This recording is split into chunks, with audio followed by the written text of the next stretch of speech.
Public issue. Company public దగ్గర నుంచి money race చేయాలనుకున్నప్పుడు చేయాల్సిన ప్రాసెస్. ఫస్ట్ బోర్డ్ మీటింగ్లో బోర్డ్ రెజల్యూషన్ పాస్ చేయాలి. ఒకవేళ ఆర్టికల్స్ ఆఫ్ అసోసియేషన్లో క్లాజ్ ఉన్నట్లయితే జనరల్ మీటింగ్లో మనీ రేస్ చేస్తున్నట్టు ఇన్ఫర్మేషన్ ఇవ్వాలి. షేర్ హోల్డర్స్కి, ఇంటర్మీడియరీస్కి అపాయింట్మెంట్ ఇవ్వాలి. ఇంటర్మీడియట్స్ అనగా merchant banker, registered to issue, share transfer agent, so on and so fourth. Draft prospectus. Prospectus అనేది ఒక పబ్లిక్ డాక్యుమెంట్. దాంట్లో కంపెనీ యొక్క హైలైట్స్ ఉంటాయి మరియు షేర్ ఇష్యూ చేయాల్సినటువంటి ప్రైస్ ఉంటుంది. ప్రాస్పెక్టస్ని ఆర్ఓసి దగ్గర మరియు సెబీ దగ్గర ఫైల్ చేయాలి. దానికి కావాల్సినటువంటి ఫీజ్ పే చేయాలి. మనం లిస్ట్ అవ్వాలనుకుంటున్న స్టాక్ ఎక్స్చేంజ్కి ఇంటిమేట్ చేస్తూ మన మెమరాండం ఆఫ్ అసోసియేషన్ కానీ ఆర్టికల్స్ ఆఫ్ అసోసియేషన్ కానీ స్టాక్ ఎక్స్చేంజ్కి పంపాలి. ఆ ప్రాస్పెక్టస్ని అప్లికేషన్తో పాటు 90 days లోపు పబ్లిక్ దగ్గరికి పంపాలి.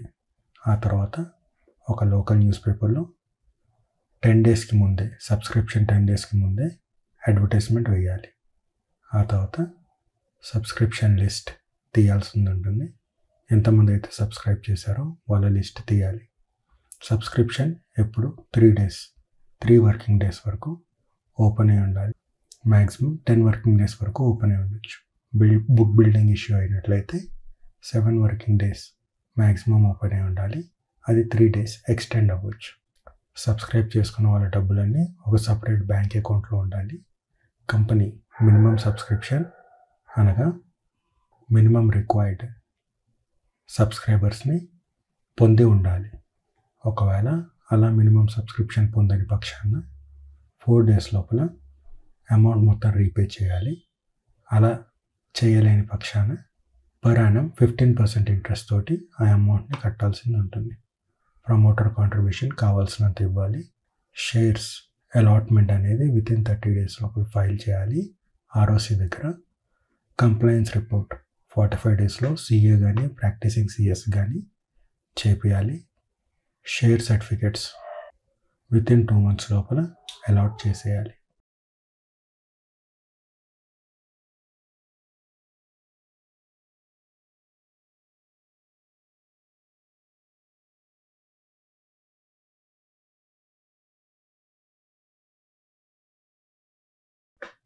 బుక్ బిల్డింగ్ రూట్ లోపల ఒకవేళ కంపెనీ వెళ్తున్నట్లయితే ఆ రూట్ లోపల మనీ రేస్ చేసేటప్పుడు ప్రైస్ బ్యాండ్ని మెన్షన్ చేస్తారు. ప్రైస్ బ్యాండ్ అనగా ఫ్లోర్ ప్రైస్ మరియు క్యాప్ ప్రైస్. ఇది 20% ఆఫ్ పబ్లిక్ ఇష్యూ లోపల ఉండాలి. యాస్బా అనగానే application supported by black amount. ఒక account self certified Syndicate Bank account open చేయాలి. ఈ అమౌంట్ని బ్లాక్ చేసి ఉంచాలి. ఒకసారి ఇష్యూ అయిపోయిన తర్వాత దాన్ని అన్బ్లాక్ చేయడం జరుగుతుంది.